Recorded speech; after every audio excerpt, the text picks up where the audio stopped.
I first came to Gosha because I'd been in and out of diets for close on 10 years, and I really had a gut full of not knowing what I could and what I couldn't eat, what was good for me, what was bad for me. I was eating the wrong food and yet at the same time being disciplined and thinking that was doing me the world of good. I had been successful on some diets, but only because of my discipline at the time that I'd become so fed up with being overweight. And as soon as I lost that discipline because I got my weight under control, I'd go back, I'd have the same eating habits and I'd go back to the same weight that I was before. And I thought this time I'm going to get some help and find out what I can and can't eat, what is good for me and what's not good for me. Shane, you said that you had those cravings at night time, that you were just, when you came from work, you couldn't stop eating.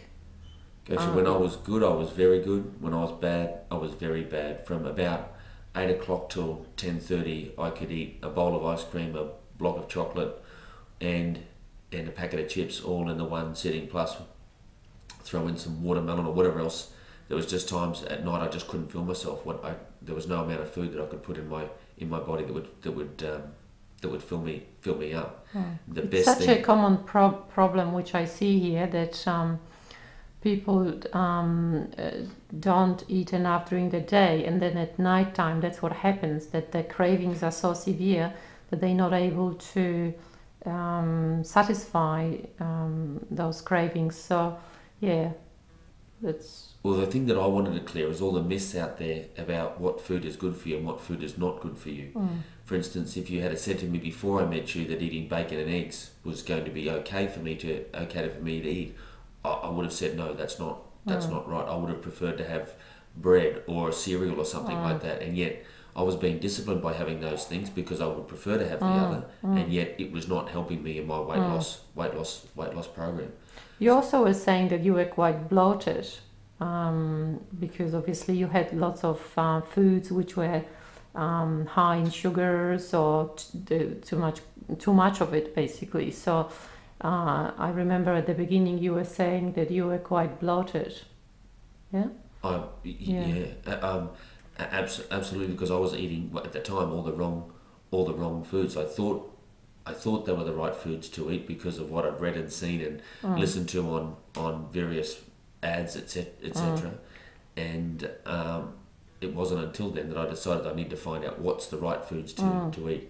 And now, while I'm not an expert, I certainly have a good idea as to what's the key ingredient that I need to look for. So what's the difference? How do you feel now after you've changed your diet and you're understanding more of what I'm definitely not bloated. Yeah. I'm no longer have those cravings during the day or at night, and I feel satisfied with my eating when I'm eating. I could even skip meals if I wanted to. I'm never really that hungry anymore. But I eat, I suppose, because I know that I don't want to let it go for another 3 or 4 hours. Otherwise, then I'll become really hungry, and start eating anything. But the diet that you've put me on has changed my eating habits for life, rather than just for the 12-week period that I've been on the diet, and I've done it easily. I haven't. And it's not really the diet, isn't it? It's not a specific diet as such. It's more just a understanding of which food to avoid and which foods you are safe to have.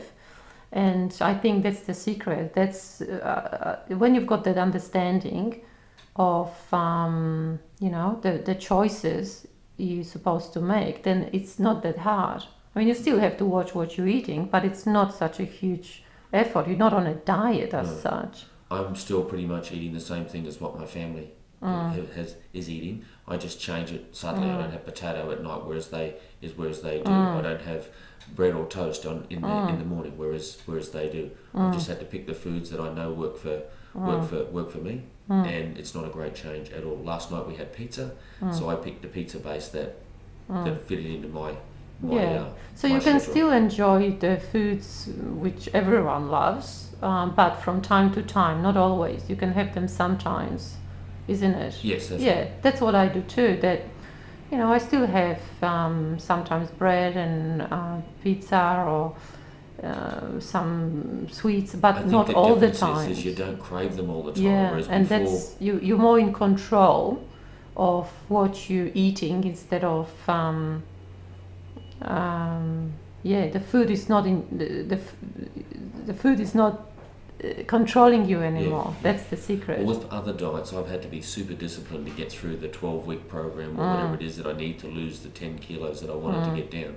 With this one, inside the first, even after the first few days, I was doing it fairly easily. There were the odd times where I thought I could feel like I wanted something that wasn't very good for me to eat, but by and large, for 90% of the time, I did it easy because my hunger cravings had gone.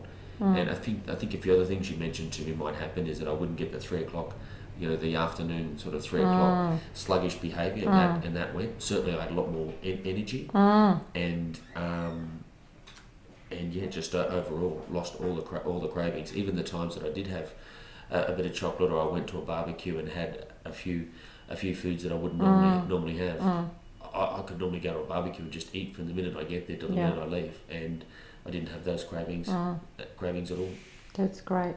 Okay. So the thing that I got out of it mainly was the fact that I found out what was good for me and what wasn't good for me, and a lot of the things that I didn't think were okay, in actual fact were. And not I'd be disciplined about not eating this food or picking a specific food, but in actual fact that wasn't helping.